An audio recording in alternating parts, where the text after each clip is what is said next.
responses to its questions about the poisoning of a former double agent and his daughter in the south of England last month. In an attempt to cut through all the confusion, two Russians have put some questions of their own to the head of the OPCW, the International Chemical Weapons Watchdog. Murat Gazdiev joins us now with more.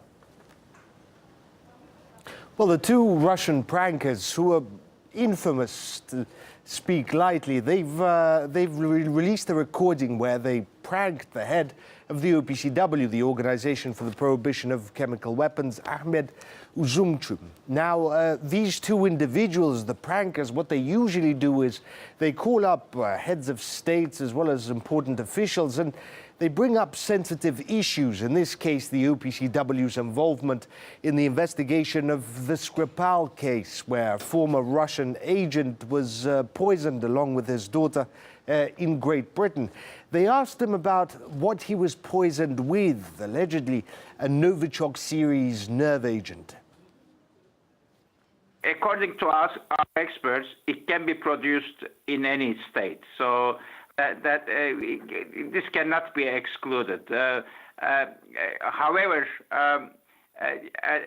also the Russians claimed that there were some research activities on such substances elsewhere, which may be true, but the states which may have conducted such activities would have done it for protective, defensive purposes, how to detect it, how to defend, or I should say, how to create, develop some antidotes against the use of such substances and so on.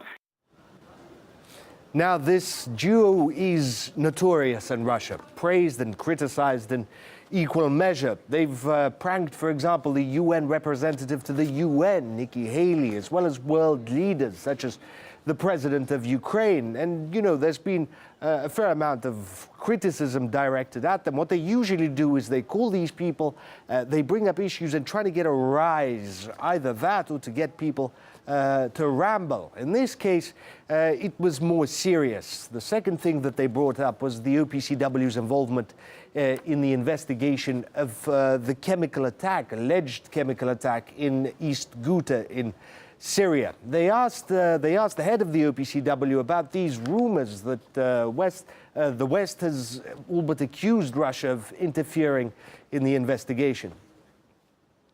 They seem to be willing to support the team's deployment.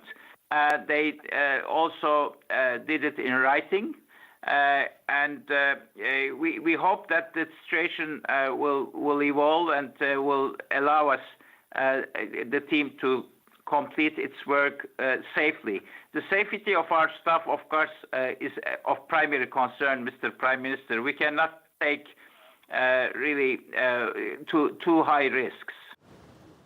Now, as someone who keeps up with their recordings and you know what they do, I can't say this was their best work. This was a little bit too serious, but I doubt it'll